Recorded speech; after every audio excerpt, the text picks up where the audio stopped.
Hello दोस्तों, मिल ही गया 2025 का वायरल पेपर। तो दोस्तों आज के इस वीडियो में आप सभी के लिए कक्षा 12 सामान्य हिंदी का एक वायरल पेपर लेकर आए हैं, जिसमें आप सभी को ये बताएंगे कि बोर्ड एग्जाम में कौन कौन से प्रश्न पूछे जाते हैं, कौन से प्रश्न कितने नंबर में पूछे जाते हैं, हमें किस तरीके से उसका सॉल्यूशन लिखना होगा जिससे पूरे नंबर मिल सके। देखिएगा मेरे भाई, आप सभी को हिंदी में 90%, 95% नहीं बल्कि 100 में 100% मिलेगा, क्योंकि हिंदी एक स्कोरिंग सब्जेक्ट है। इसमें अगर आपका टारगेट है कि हमें 100 में 100 नंबर प्राप्त करना है, तो मेरे भाई वो टारगेट नहीं बल्कि वो निश्चित है, क्योंकि हिंदी में जितने भी क्वेश्चन देखने को मिलेंगे सभी के सभी फिक्स होते हैं। तो चलिए इस शानदार क्लास को शानदार तरीके से शुरुआत करते हैं। मेरे भाई, बोर्ड एग्जाम में जो क्वेश्चन पेपर मिलेगा उसमें सबसे पहले आप सभी को अनुक्रमांक लिखना होगा, ठीक ना, अर्थात आपको रोल नंबर वहां पे छाप देना होगा। उसके बाद से अपना नामांकन करना है, जो भी आपका नाम होगा आप अपना नाम वहां पे लिख सकते हैं।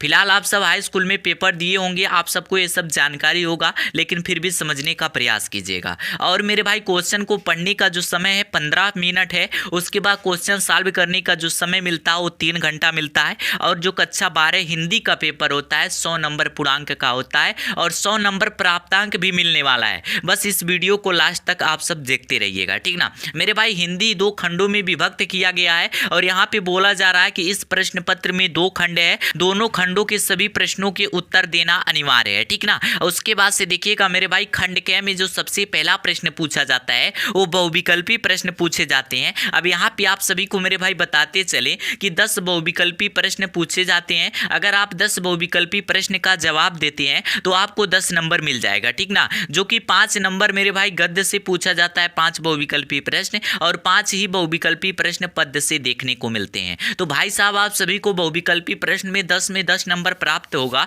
देखिएगा किस तरीके से पूछा जाता है। यहाँ पे मेरे भाई सबसे पहला क्वेश्चन है, आचार्य रामचंद्र शुक्ल ने हिंदी गद्य का प्रथम पुस्तक माना है। यहाँ पे 4 ऑप्शन दिया गया है। पहला है नासिकेतोपाख्यान को, दूसरा है चंद छंद वर्णन की महिमा को, तीसरा है भाषा योग वशिष्ठ को, और चौथा है सुख सागर को। तो देखिएगा मेरे भाई, आचार्य रामचंद्र शुक्ल ने हिंदी गद्य का जो प्रथम पुस्तक माना है वो है नासिकेतोपाख्यान को, ठीक ना। आप सब मेरे भाई कॉपी पर नोट करते रहिएगा। उसके बाद से देखिएगा मेरे भाई, दूसरा है गुलाब राय की रचना मेरी असफलताएं किस विधा की है। अब यहाँ पे मेरे भाई विधा पूछा गया है कि किस विधा का है गुलाब राय की जो रचना है मेरी असफलताएं। पहला ऑप्शन है उपन्यास, दूसरा ऑप्शन है नाटक, तीसरा ऑप्शन है निबंध, और चौथा ऑप्शन है आत्मकथा। तो यहाँ पे मेरे भाई आत्मकथा ऑप्शन सही हो जाएगा, ठीक ना। अब यहाँ पे देखिए क्वेश्चन को बदल कर पूछा जा सकता है। जैसे यहाँ पे बताएं कि गुलाब राय की रचना मेरी असफलताएं किस विधा की है, आप बता दिए आत्मकथा है।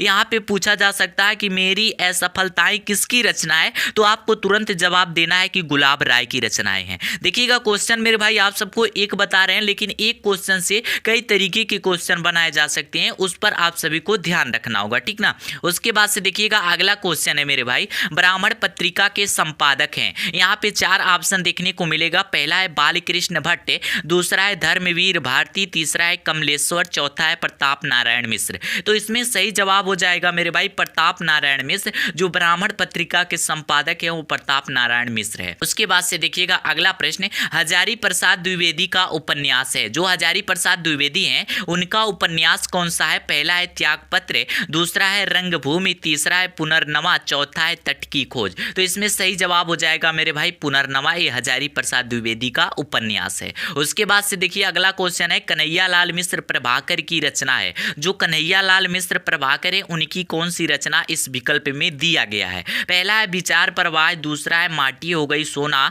तीसरा है परख, और चौथा है साहित्य और समाज। तो इसमें सही जवाब आपको देखने को मिलेगा माटी हो गई सोना, एक कन्हैयालाल मिश्र की रचना है। या फिर मेरे भाई बहुत ही महत्वपूर्ण प्रश्न है कि माटी हो गई सोना किसकी रचना है, तो आपको तुरंत बताना है कन्हैयालाल मिश्र प्रभाकर की ये रचना है। क्वेश्चन बदलकर पूछा जा सकता है, पर मेरे भाई आप सबको महत्वपूर्ण बहुविकल्पी प्रश्न बताने का प्रयास कर रहे हैं, ठीक ना। और देखिएगा मेरे भाई, आप सबको वायरल पेपर सॉल्व करने का मतलब ये होता है कि आपने कितना पढ़ाई किया, अभी कितना पढ़ने की जरूरत है, इसका अंदाजा लगाया जाता है वायरल पेपर में। जैसे आप सभी को मेरे भाई बोर्ड एग्जाम में जिस तरीके से क्वेश्चन पेपर मिलता है, सेम उसी प्रकार से क्वेश्चन पेपर लेकर आए हैं। अब इसमें आप कितना सॉल्व कर सकते हैं आप उसका अंदाजा जरूर लगाइएगा, ठीक ना। उसके बाद से दूसरा देखिएगा, भारतेंदु युगीन कवि हैं। इसमें अब देखिए मेरे भाई जो आपको 5 बहुविकल्पी प्रश्न बताए वो गद्य से था। अब यहाँ पर दूसरे प्रश्न में पद्य से 5 बहुविकल्पी प्रश्न देखने को मिलेंगे। पहला है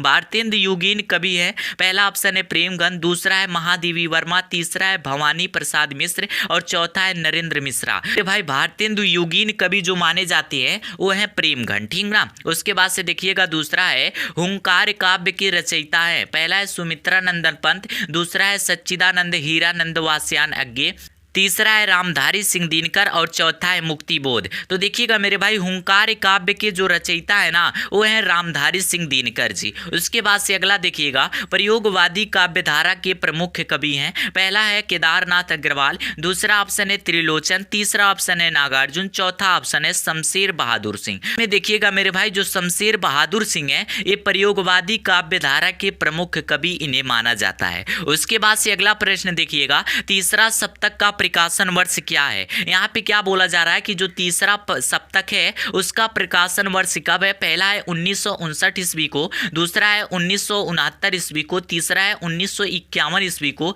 और चौथा है 1941 ईस्वी को। तो देखिएगा मेरे भाई जो तीसरा सप्तक का प्रकाशन वर्ष माना जाता है 1959 ईस्वी को माना जाता है, ठीक ना। यहाँ पे और महत्वपूर्ण प्रश्न है मेरे भाई, ध्यान रखिएगा। मान लीजिए पूछ लिया जाए कि प्रथम सप्तक का प्रकाशन वर्ष कितना है, तो आप सबको बताना है कि 1443 ईस्वी है। उसके बाद से यहाँ पे द्वितीय अर्थात सेकंड की बात करें कि सेकंड सप्तक का प्रकाशन वर्ष क्या है तो 1951 बताना है, और तीसरे सप्तक अर्थात थर्ड को आप सभी को मेरे भाई बता दिए कि 1959 ईस्वी को माना जाता है, ठीक ना। तो ये तीनों प्रश्न बहुत ही महत्वपूर्ण है, किसी न किसी सेट में ये प्रश्न जरूर देखने को मिलते हैं। आपको प्रथम सप्तक का प्रकाशन वर्ष पूछा जाए 1443 ईस्वी, और अगर द्वितीय सप्तक का प्रकाशन वर्ष पूछा जाए 1951 ईस्वी, अगर तीसरे सप्तक का प्रकाशन वर्ष पूछा जाए तो 1959 ईस्वी। तो यहाँ पे तीसरे सप्तक का प्रकाशन वर्ष पूछा गया था तो आपको तुरंत बताना है कि 1959 ईस्वी सही ऑप्शन है। उसके बाद से अगला प्रश्न देखिएगा मेरे भाई, पल्लव से उद्धृत कविता परिवर्तन की रचयिता है, पहला ऑप्शन है महादेवी वर्मा, दूसरा है सुमित्रा नंदन पंत, तीसरा है सूर्यकांत त्रिपाठी निराला और चौथा है जयशंकर प्रसाद। तो इसको मेरे भाई आप सबको कमेंट करके बताना है इसमें कौन सा ऑप्शन सही होने वाला है, ठीक ना। मेरे भाई आप सबके लिए भी तो कुछ क्वेश्चन चाहिए, तो आप सब इसका कमेंट में एक प्यारा सा कमेंट करके बताइएगा, ठीक ना। उसके बाद से देखिएगा मेरे भाई तो आपको बहुविकल्पी प्रश्न 10 कंप्लीट करवा दिए कि किस तरीके से पूछा जाता है, सॉल्यूशन किस तरीके से होने वाला है। उसके बाद से तीसरा यहाँ पे देखने को मिलेगा मेरे भाई गद्यांश पर आधारित प्रश्न। देखिएगा दिए गए गद्यांश पर आधारित निम्नलिखित प्रश्नों के उत्तर दीजिए, और यहाँ पे आपको एक प्यारा सा गद्यांश दिया जाएगा, उस पर आधारित 5 प्रश्न देखने को मिलेंगे। अगर आप 5 प्रश्न का जवाब देते हैं तो आपको 10 नंबर मिल जाएगा। हर एक प्रश्न 2-2 नंबर में पूछा जाता है। तो यहाँ पे देखिएगा इसको सॉल्व करने का मेरे भाई बहुत ही शानदार ट्रिक है। सबसे पहले आपको जो गद्यांश दिया जाता है उस गद्यांश को पहले अच्छी तरीके से पढ़िए, और इस तरीके से पढ़ना होगा कि पढ़ने के बाद से अगर आपसे कोई पूछे कि किस चैप्टर से है तो आप उसको तुरंत जवाब दीजिएगा कि ये किस चैप्टर से है, ठीक ना। यहाँ पे देखिएगा अशोक को जो सम्मान कालिदास से मिला वह अपूर्व था, सुंदरियों के आसीन जनकारी नूपुर वाले चरणों के मृदु आघात से वह फूलता था, कोमल कपोलों पर करड़ा बतंस के रूप में झूलता था और चंचल नील अलकों के अचंचल शोभा को 100 गुना बढ़ा देता था। वह महादेव के मन में क्षोभ पैदा करता था, मर्यादा पुरुषोत्तम की चित्त में सीता का भ्रम पैदा करता था और मनोजन्मा देवता के एक इशारे पर कंधे पर से ही फूट उठता था।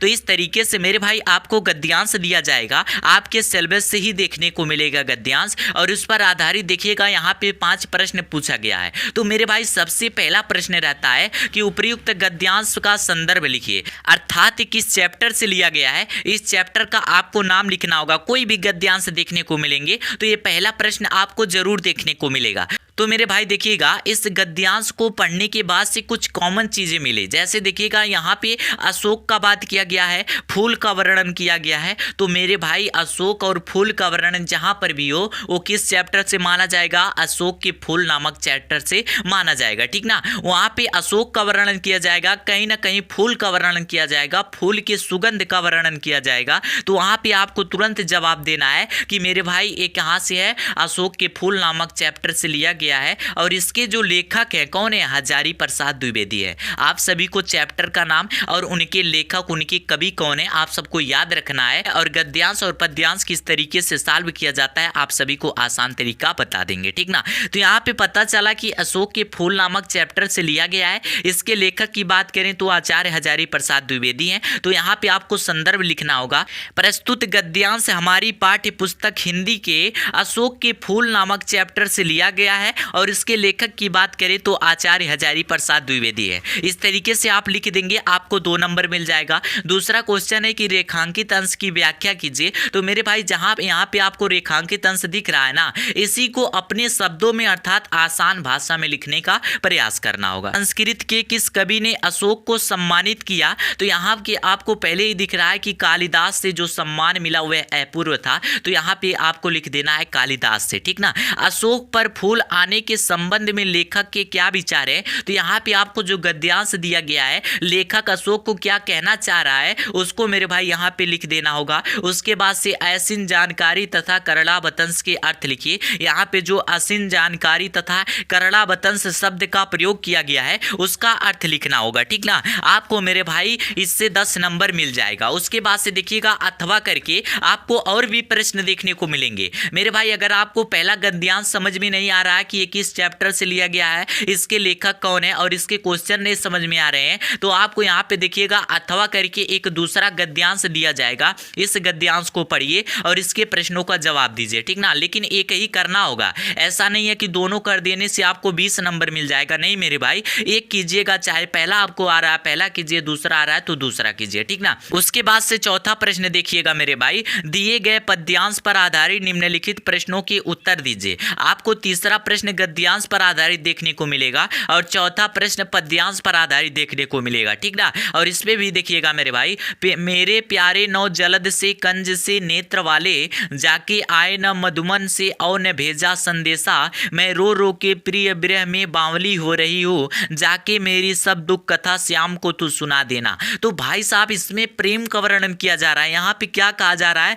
मेरे नौ जलद से कंज से नेत्र वाले, जाके आए न मधुमन से और न भेजा संदेशा। भाई साहब कृष्ण का यहाँ पे वर्णन किया जा रहा है। जो कृष्ण भगवान थे वो जब गोपियों को छोड़कर कहीं पे चले गए तो यहाँ पे गोपियां उनकी इंतजार कर रही हैं। तो ये चीज मेरे भाई उनके प्रेम में ये बातें लिखा गया है। तो ये किस चैप्टर से है, पवन दूतिका चैप्टर से। और इसके कवि की बात करें तो अयोध्या सिंह उपाध्याय हरिऔध हैं। भाई साहब आपको जो गद्यांश पद्यांश देखने को मिलेगा उस पर आधारित जो क्वेश्चन देखने को मिलेगा वहां से आपको ये पता चल जाएगा कि ये किस चैप्टर से है, लेकिन आपको उस चैप्टर के लेखक और कवि का नाम ये मालूम होना चाहिए, ठीक ना। यहाँ पे जैसे प्रेम का वर्णन हुआ आप तुरंत बता दिए पवन दूतिका चैप्टर से लिया गया है। तो भाई साहब उसके लेखक कौन है, उसके कवि कौन है, ये भी तो जानना जरूरी है। तो कौन है, अयोध्या सिंह उपाध्याय हरिऔध जी है। यहाँ पर भी आपको 5 प्रश्न देखने को मिलेंगे। अगर आप 5 प्रश्न का जवाब देते हैं तो आपको 10 नंबर मिल जाएगा। और यहाँ पर सबसे पहला प्रश्न रहता है कि प्रस्तुत पद्यांश का संदर्भ लिखिए। तो मेरे भाई जिस तरीके से गद्यांश बताएं उसी तरीके से पद्यांश भी लिख देना है कि प्रस्तुत पद्यांश हमारी पाठ्य पुस्तक हिंदी के पवन दूतिका नामक पाठ से लिया गया है और इसके कवि अयोध्या सिंह उपाध्याय हरिऔध है। देखिएगा मेरे भाई पद्यांश है तो आपको लिखना है प्रस्तुत पद्यांश और गद्यांश है तो लिखना है प्रस्तुत गद्यांश, ठीक ना। और गद्यांश में लेखक होते हैं और पद्यांश में कवि और कावित्री होती है। तो आपको समझकर लिखना होगा। अगर आप मेरे भाई इस 5 प्रश्न का जवाब देंगे 10 नंबर मिल जाएगा। अगर मान लीजिए आपको पहला नहीं समझ में आ रहा है पद्यांश तो अथवा करके दूसरा देखने को मिलेगा। आप यहाँ से मेरे भाई इसका सॉल्यूशन लिख सकते हैं। देखिए गद्यांश पद्यांश लोग छोड़ देते हैं, कहते हैं कि नहीं समझ में आ रहा था। भाई साहब अथवा करके पूछा जा रहा है, इससे आसान और क्या हो सकता है। एक भी नहीं छोड़ना है आप सबको। मान लीजिए गलती से आपको पहला नहीं समझ में आ रहा है तो दूसरा कर दीजिएगा, उसको नहीं छोड़ना है। बहुत ही आसान होता है। यहाँ पे जैसे बोला गया था रेखांकित अंश की व्याख्या कीजिए। तो भाई साहब यहाँ पे रेखांकित इतना ही दिख रहा है ना, तो आप सबको रेखांकित में क्या करना है, इसकी व्याख्या एकदम सरल भाषा में करना है कि राधा जी मेरे प्रभु नवीन बादलों वाले, जैसे कमल जैसे आंखों वाले। राधा जो हैं वो क्या कह रही हैं, उनको संदेशा भेज रही हैं कि मेरे प्रभु जो थे, जो श्री कृष्ण जी हैं, वो नवीन बादलों के समान थे। उनका जो कमल की जैसा आंखों वाले थे वो मेरे भाई अभी तक नहीं आए, कहाँ चले गए। इस तरीके से प्रेम का वर्णन होता है। इस चैप्टर को आप जब पढ़ेंगे तो बहुत ही मजा आएगा। उसके बाद से देखिएगा आप सबको अथवा करके 2 बता दिए, पहला नहीं आएगा तो दूसरा करना, लेकिन छोड़ छोड़ कर नहीं आना होगा, ये आप सब लिख लीजिएगा, ठीक ना। उसके बाद से मेरे भाई 4 प्रश्न कंप्लीट हुआ। अब 5वां प्रश्न यहाँ पर देखिएगा, निम्नलिखित में से किसी एक लेखक का साहित्यिक परिचय देते हुए उनकी प्रमुख कृतियों का उल्लेख कीजिए। यहाँ पे सबसे बड़ी समस्या स्टूडेंट की रहती है कि भाई साहब जीवन परिचय लिखना होगा या फिर साहित्यिक परिचय लिखना होगा। तो भाई साहब आप सबकी डाउट को क्लियर करते हुए बता दें कि यहाँ पे आपको देखिए 3 लेखक का साहित्यिक परिचय देखने को मिलेगा, किसी एक लेखक का साहित्यिक परिचय लिखना होगा, ठीक ना। मान लीजिए आपको वासुदेव शरण अग्रवाल का आ रहा है तो सबसे पहले आपको जीवन परिचय लिखना होगा, उसके बाद से आपको साहित्यिक परिचय लिखना होगा, ठीक ना। और जीवन परिचय साहित्यिक परिचय किस तरीके से लिखा जाता है एक वीडियो में बता भी दिए हैं। जीवन परिचय में केवल उनका जन्म कब हुआ, उनके माता पिता का क्या नाम था, वो कहाँ पे पढ़ाई किए, इस बातों को जीवन परिचय में लिख देना। उनकी मृत्यु कब हुई जीवन परिचय में लिखना है, और उन्हें अभी तक कहाँ पे सम्मान मिला, लोगों के द्वारा किस तरीके से सम्मान मिल रहा है, उनको कौन कौन से पुरस्कार प्राप्त हुए, इस बातों को मेरे भाई साहित्यिक परिचय में लिख देना है, ठीक ना। तो इस तरीके से मेरे भाई लिखा जाता है, आप सब उस वीडियो को जाकर जरूर देखिएगा। तो यहाँ पे देखिएगा 3 लेखक आपको देखने को मिलेंगे, किसी एक लेखक का साहित्यिक परिचय लिखते हुए उनकी कृतियों का उल्लेख कर देना है, आपको 5 नंबर मिल जाएगा, ठीक ना। उसके बाद से देखिएगा अगला है, निम्नलिखित में से किसी एक कवि का साहित्यिक परिचय देते हुए उनकी प्रमुख रचनाओं पर प्रकाश डालिए। भाई साहब यहाँ पर भी आपको 3 कवि काव्यत्री देखने को मिलेंगी और किसी एक कवि या फिर एक काव्यत्री का आपको साहित्यिक परिचय लिखना है और उनकी रचनाओं को भी लिखना होगा, आपको 5 नंबर मिल जाएगा। तो भाई साहब 10 नंबर में तो साहित्यिक परिचय ही पूछा जाता है। उसके बाद से अगला प्रश्न देखिएगा 6वां है, पंचलाइट कहानी के उद्देश्य पर प्रकाश डालिए, अधिकतम शब्द सीमा 80 शब्द होना चाहिए, अथवा बहादुर कहानी की कथा वस्तु का सार लिखिए, अधिकतम शब्द सीमा 80 होना चाहिए। देखिए मेरे भाई जो कहानी का सारांश या फिर कहानी का उद्देश्य पूछा जाता है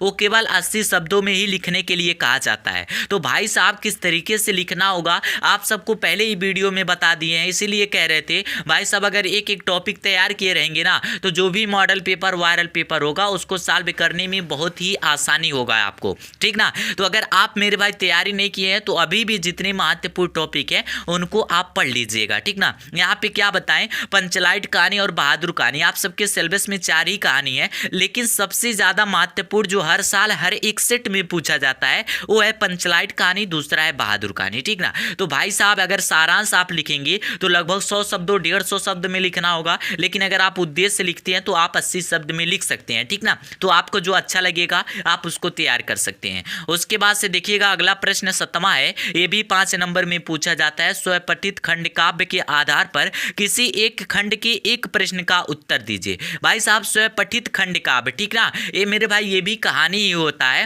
ये भी 5 नंबर में पूछा जाता है, लेकिन यहाँ पे कुछ आपको विशेषताएं हैं उनको जानना जरूरी है। भाई साहब 80 शब्द सीमा में पूछा जाता है, इस बात को ध्यान रखकर लिखना होगा।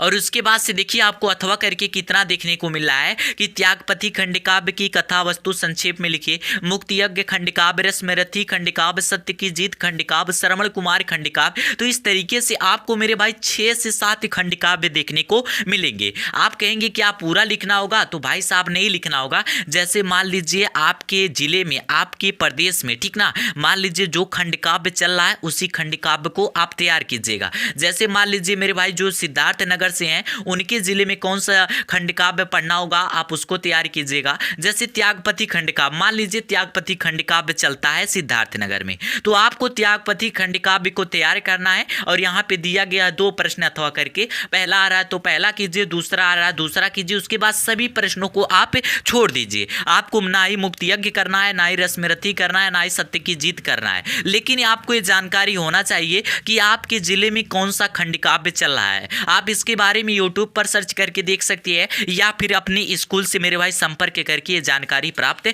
कर सकते हैं, ठीक ना। तो आपके जिले में जो खंड काव्य चलेगा भाई साहब उसको तैयार कीजिएगा और उसमें भी 2 प्रश्न देखने को मिलेंगे, जो आपको आ रहा होगा आप उसको कीजिएगा। देखिएगा यहाँ पे 6वां है आलोक वृत्त खंड काव्य, वही ना बताएं कि 6 से 7 खंड काव्य देखने को मिलेंगे। उसके बाद से देखिएगा मेरे भाई आप सबका खंड क समाप्त हो रहा है। आप सभी को जितने भी प्रश्न बताएं खंड क में पूरे प्रश्न को मिलाकर 50 नंबर वहां से तैयार हो सकता है। उसके बाद से खंड ख की बात करें, खंड ख भी 50 नंबर में होता है और इसमें भी देखिएगा कौन कौन से प्रश्न पूछे जाते हैं। बहुत ही आसान खंड ख भी होता है, ठीक ना।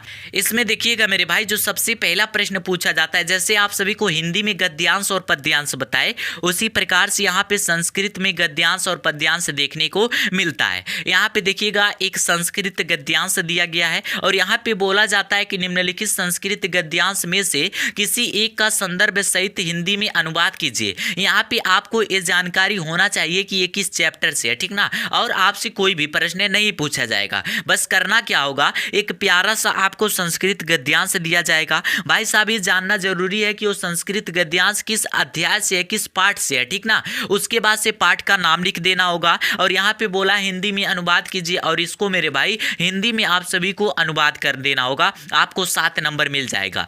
महामना विद्वान वक्ता धार्मिकों नेता पटु पत्रकार आश्चित। महामना विद्वान एक महान विद्वान थे, धार्मिकों नेता पटु पत्रकार स्थित, और वो धर्म के नाम पे बहुत ही अच्छे पत्रकार भी थे, ठीक ना। इस तरीके से मेरे भाई देखिएगा आपको महत्वपूर्ण गद्यांश पद्यांश संस्कृत में बता देंगे, जिसको पढ़कर जाने के बाद से दूसरा प्रश्न देखने को ही नहीं मिलेगा, क्योंकि ज़्यादा चैप्टर नहीं है और 2 से 3 ही चैप्टर हैं जो कि महत्वपूर्ण है। तो आप सबको मेरे भाई उसमें पूरा सारांश हिंदी में अनुवाद बता देंगे। तो यहाँ पे देखिए अथवा करके देखने को मिलेंगे, आपको जो समझ में आएगा आप उसको कर लीजिएगा। और इसी में देखिएगा दूसरा प्रश्न है, निम्नलिखित संस्कृत श्लोकों में से किसी एक श्लोक का संदर्भ सहित हिंदी में अनुवाद कीजिए। चाहे आप पद्यांश कह लीजिए चाहे श्लोक कह लीजिए, दिक्कत नहीं है, ठीक ना। यहाँ पे देखिए आपको अथवा करके 2 पद्यांश या फिर 2 श्लोक देखने को मिलेगा। जो आपको समझ में आएगा उसका मेरे भाई संदर्भ लिख देना कि ये किस चैप्टर से अर्थात किस पार्ट से लिया गया है, और दूसरा प्रश्न बनता है कि इसको हिंदी में अनुवाद कर दीजिएगा, ठीक ना।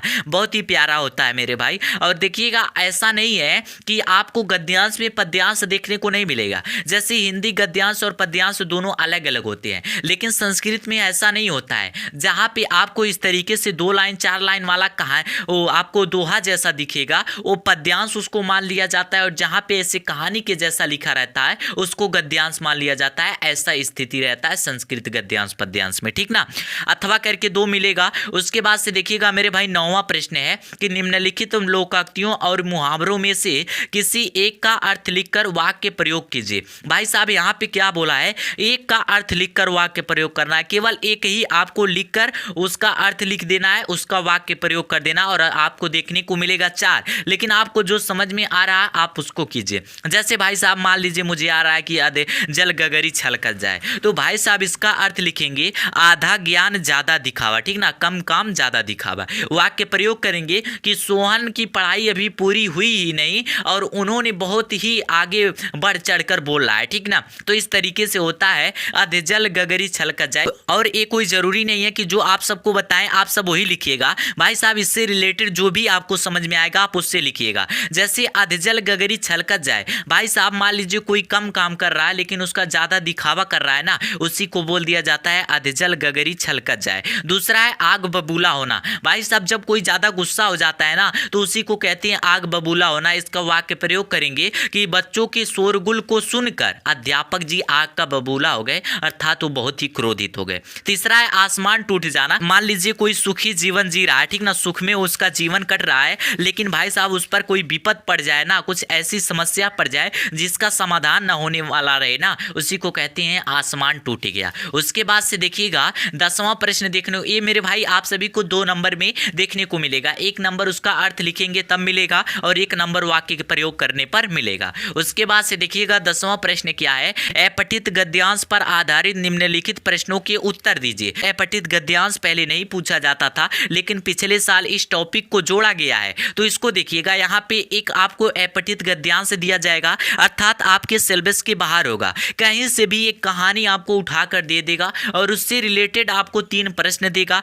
अगर आप 3 प्रश्न का जवाब देते हैं तो आपको 5 नंबर मिल जाएगा। जैसे आप सबको पता ही होगा कि जल्द ही रतन टाटा जी की मौत हो गई है, ठीक ना, तो भाई साहब उन पर भी आधारित आपको कुछ कहानी दे देगा और उसमें से आपसे प्रश्न पूछ लिया जाएगा। लेकिन यहाँ पे देखिएगा जो आपको गद्यांश दिया जाएगा अपठित गद्यांश, उसी में से आपको आंसर भी लिखना होता है। जैसे यहाँ पे देखिएगा अपठित गद्यांश दिया गया था, उससे रिलेटेड 3 प्रश्न, 1 प्रश्न में 1 नंबर मिलेगा, 2 प्रश्न में 2-2 नंबर मिलेगा, ठीक ना, 5 नंबर कंप्लीट हो जाएगा। भाई साहब यहाँ पे देखिएगा एक गद्यांश था और उस गद्यांश पर आधारित 3 प्रश्न है कि गुरुदेव शब्द का प्रयोग किसके लिए किया गया। दूसरा है गुरुदेव ने शांति निकेतन छोड़कर कहीं और रहने का मन क्यों बनाया, उसने समीप तक पहुंचने में क्या कठिनाइयां थी, ठीक ना। तो ये 3 प्रश्न था। तो आप सभी इस गद्यांश को जब पढ़ेंगे तो आपको ये प्रश्न वहां पर मिल जाएगा। लेकिन भाई साहब जब आप गद्यांश पढ़िएगा ना, उसको इस तरीके से पढ़िएगा कि इसमें से हमें कहीं पर भी क्वेश्चन पूछ लिया जाए मैं इसको तुरंत बता दूं कि ये कहां पे लिखा गया है, ठीक ना।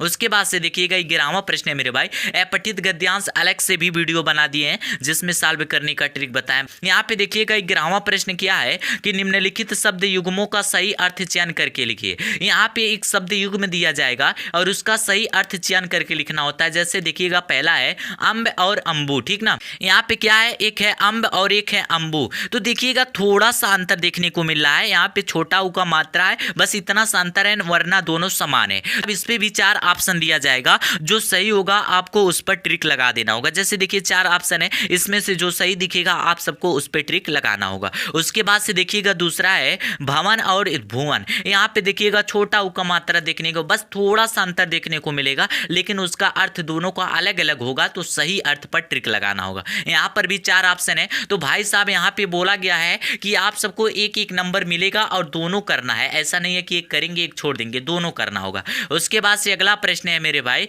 कि निम्नलिखित शब्दों में से किसी एक शब्द के 2 अर्थ लिखिए। जैसे पहला है वारिज है, द्विज है, मित्र है। अब इसको अलग नाम से किस तरीके से पुकार सकते हैं, देखिएगा इसको एक ही शब्द का 2 अर्थ लिखना है, ऐसा नहीं है कि 3 दिया गया है तीनों का लिख देंगे। प्रश्न को ध्यान से पढ़ना होगा। यहाँ पे मान लीजिए हमें आ रहा है कि मित्र को और किस नाम से पुकारा जा सकता है, तो भाई साहब मित्र को अलग जैसे एक नाम हो गया, साथी हो गया, के नाम से भी पुकारा जाता है। तो इस तरीके से आपको ऐसे शब्द चुनना है जिसका आपको 2 अर्थ याद हो। उसके बाद से अगला प्रश्न देखिएगा, निम्नलिखित वाक्यांशों के लिए एक सही शब्द का चयन करके लिखिए। जो निम्नलिखित वाक्यांश दिया गया है उसमें से आप सबको मेरे भाई एक सही शब्द का चयन करना है जिसकी कहीं अंत ना हो। उसको एक शब्द में क्या कहा जा सकता है, तो इसका सिंपल सा अर्थ है जिसका अंत कहीं ना हो उसे कहा जाता है अनंत तक है। जैसे मैथ में क्या होता है, गणित में वहां पे बोला जाता है कि ये जो प्राकृतिक संख्याएं 1 2 3 4 ये अनंत तक है, इसको कहीं पर रुकने वाला ही नहीं है। उसी प्रकार से यहाँ पे बोला जा रहा है कि जिसका कहीं अंत ना हो उसको एक शब्द में कहा जाता है अनंत, ठीक ना। उसके बाद से देखिएगा मेरे भाई यहाँ पे है कम बोलने वाला। अब जो सबसे कम बोलता है उसे एक शब्द में क्या कहेंगे, तो यहाँ पे मेरे भाई मितभाषी कहा जाता है। क्या कहा जाता है, मित मतलब कम, भाषी मतलब बोलने वाला, कम बोलने वाले को मितभाषी कहा जाता है। आप सब इस पर ट्रिक लगा लीजिएगा। एक एक नंबर वाले प्रश्न है और बहुत से लोग सोचते हैं कि एक नंबर वाले प्रश्न को छोड़ देते हैं, ज्यादा समय उस पर देने की क्या जरूरत है। अब बूंद बूंद से घड़ा भरता है, एक एक नंबर वाले प्रश्न लगभग 15 से 20 प्रश्न देखने को मिलेंगे। तो अगर आप एक नंबर जानकर छोड़ देंगे तो आपका 20 नंबर वैसे ही चला जाएगा। तो चाहे 1 नंबर में पूछा जाए चाहे 2 नंबर में पूछा जाए, सभी प्रश्नों को करना अनिवार्य होगा। उसके बाद से अगला प्रश्न देखिएगा मेरे भाई, निम्नलिखित में से किन्हीं 2 वाक्यों को शुद्ध करके लिखिए। अब जो आपको वाक्य दिया गया है इस वाक्यों को शुद्ध करके लिखना होता है और आपको 2 नंबर मिल जाएगा। 2 वाक्य को सही करना होगा। जैसे यहाँ पे है पुत्री पराया धन होती है, आज मेरा बड़ा भाई आ गया, तुम मेरे को पुस्तक दे दो, मैं इस लड़के को पढ़ाया हूँ। अब इस तरीके से आपको वाक्य देखने को मिलेगा, बस थोड़ा थोड़ा सा गलती उसमें रहता है, उस गलती को सही करके लिखना होता है, आपको 2 नंबर मिल जाएगा, ठीक ना। उसके बाद से देखिएगा अब मजेदार टॉपिक की शुरुआत होती है। बस ज्यादा क्वेश्चन नहीं बचा है भाई साहब, 2 क्वेश्चन और बचा है। इसमें देखिएगा 12वें क्वेश्चन में यहाँ पे लिख लीजिएगा, मिस प्रिंट हो गया है। 12वां क्वेश्चन में मेरे भाई जो पहला है, करुण रस अथवा शांत रस का लक्षण बताते हुए उसका एक उदाहरण लिखिए। अब देखिएगा जो करुण रस है या फिर शांत रस है, तो भाई साहब इसमें से किसी एक रस का आपको परिभाषा लिखना है और उसका उदाहरण भी लिखना है, आपको 2 नंबर मिल जाएगा। जैसे शांत रस में जहां पे भाई साहब शांति का वर्णन किया जाता है उसे शांत रस कहते हैं। तो आप सबको एकदम बारीकी से बताएंगे रस छंद अलंकार। उसके बाद से देखिएगा श्लेष अलंकार अथवा उत्प्रेक्षा अलंकार का लक्षण एवं एक उदाहरण लिखिए। चाहे श्लेष अलंकार हो चाहे उत्प्रेक्षा अलंकार हो, केवल एक ही आपको अलंकार का परिभाषा लिखकर उदाहरण लिखना है, 2 नंबर मिल जाएगा। उसके बाद से देखिएगा चौपाई अथवा दोहा छंद का लक्षण सहित एक उदाहरण लिखिए। आपको चाहे चौपाई आ रहा है चाहे दोहा आ रहा है, उसका एक परिभाषा लिखकर उदाहरण लिख दीजिएगा। भाई साहब ये सब 2-2 नंबर वाले टॉपिक हैं और बहुत ही मजेदार के टॉपिक होते हैं। बस एक बार अगर आप देख लिए ना तो भाई साहब फिर याद करने की जरूरत ही नहीं पड़ेगी, ठीक ना। उसके बाद से देखिएगा 13वां प्रश्न, उसके बाद 14वां प्रश्न, उसके बाद से भाई साहब आप सबकी छुट्टी होने वाली है, अर्थात ये वीडियो समाप्त होने वाला है। देखिएगा 13वें प्रश्न में पत्र लेखन पूछा जाता है और बोर्ड एग्जाम 2025 के लिए सबसे महत्वपूर्ण पत्र लेखन की बात करें तो एक है मेरे भाई कि किसी बैंक के शाखा प्रबंधक को व्यवसाय करने के लिए ऋण प्राप्ति हेतु आवेदन पत्र। मान लीजिए आप नौकरी करना चाह रहे हैं, आपको नौकरी नहीं मिल रहा है तो भाई साहब बिजनेस करना पड़ेगा, उसके लिए पैसे की जरूरत पड़ेगी। पैसा नहीं है तो बैंक से आप कैसे कर्ज ले सकते हैं उसके बारे में आप सभी को पत्र लिखना होगा। उसके बाद से दूसरा है विद्यालय में खेल कूद की सामग्री की ओर ध्यान दिलाते हुए प्रधानाचार्य को एक प्रार्थना पत्र लिखिए। विद्यालय में मान लीजिए खेल कूद की सामग्री नहीं है, फुटबॉल हो गया हॉकी हो गया, इस तरीके से मान लीजिए सामग्री नहीं है खेलने के लिए, तो आप प्रिंसिपल को किस तरीके से पत्र लिख सकते हैं। लिखने का तरीका आपको पता है, मैं सिंपल सा ये बात कहता हूं कि अगर लिखने का तरीका आप सबको पता है तो कोई भी पत्र दिया जाए, कोई भी निबंध लिखने के लिए कहा जाए, आप उसको चुटकियों में सॉल्व करेंगे। 6 नंबर में पूछा जाता है। उसके बाद से देखिएगा सबसे अंतिम प्रश्न है, निम्नलिखित विषयों में से किसी एक पर अपनी भाषा शैली में निबंध लिखिए। निबंध लिखना होता है लेकिन अपनी भाषा शैली में, अर्थात आसान से आसान भाषा का प्रयोग करके लिखिए। यहाँ पे आपको 4 देखने को मिलेगा, 5 भी देखने को मिल सकता है, लेकिन आप सबको केवल एक ही पर आपको निबंध लिखना होगा। जैसे देखिएगा मेरे प्रिय कवि पर, महिला आरक्षण की सार्थकता पर, विद्यार्थी जीवन में अनुशासन का महत्व, अर्थात जो विद्यार्थी जीवन है, पढ़ने की उम्र है, उसमें किस तरीके से एक विद्यार्थी को रहना चाहिए उसके पर निबंध लिखना होगा। उसके बाद से मेरे भाई अंतिम है विद्यार्थी जीवन में अनुशासन का क्या महत्व है, कि जो विद्यार्थी जीवन है, यहाँ पे भाई 2 बार हो गया है, एक बार काट लीजिएगा, यहाँ पे लिख लीजिएगा पर्यावरण प्रदूषण पर निबंध, ठीक ना, ये भी बहुत ही महत्वपूर्ण होता है। तो भाई साहब आप सबको जितना भी बताए महत्वपूर्ण पत्र लेखन निबंध, ये सब बोर्ड एग्जाम के लिए बहुत ही महत्वपूर्ण है, उन सबको जरूर तैयार कीजिएगा। ये आप सबका रहा 2025 बोर्ड एग्जाम के लिए एक वायरल पेपर। अगर आप इस वायरल पेपर को सॉल्व करते हैं तो आपको भाई साहब 100 में 100 नंबर बिल्कुल फ्री में मिलने वाला है। उसके लिए मेरे भाई आप सबको क्या करना होगा, जितने भी टॉपिक बताएं उन सभी टॉपिक को तैयार करना होगा। जैसे आप सभी को कहानी बताए, साहित्यिक परिचय बताए, गद्यांश पद्यांश सॉल्व करने का ट्रिक कोई जरूरत पड़े, सब हमारे चैनल पर क्लिक करेंगे, आपको प्लेलिस्ट वाले ऑप्शन पे जाना होगा, वहां पे हिंदी का प्लेलिस्ट देखने को मिलेगा, वहां पे सभी वीडियो आपको क्रम से मिल जाएंगे। आप वहां से बोर्ड एग्जाम 2025 की तैयारी बिल्कुल फ्री में कर सकते हैं, ठीक ना। तो दोस्तों उम्मीद करता हूं ये वीडियो आपको पसंद आया हो। अगर वीडियो पसंद आया तो एक प्यारा सा लाइक कर दीजिएगा, हमारे चैनल पे नया हो तो हमारे चैनल को सब्सक्राइब कर दीजिएगा। अगर इस वायरल पेपर का सॉल्यूशन पाना चाहते हैं तो हमारे चैनल से जुड़े रहिएगा। मिलते हैं अगले शानदार वीडियो में, तब तक के लिए जय हिंद जय भारत।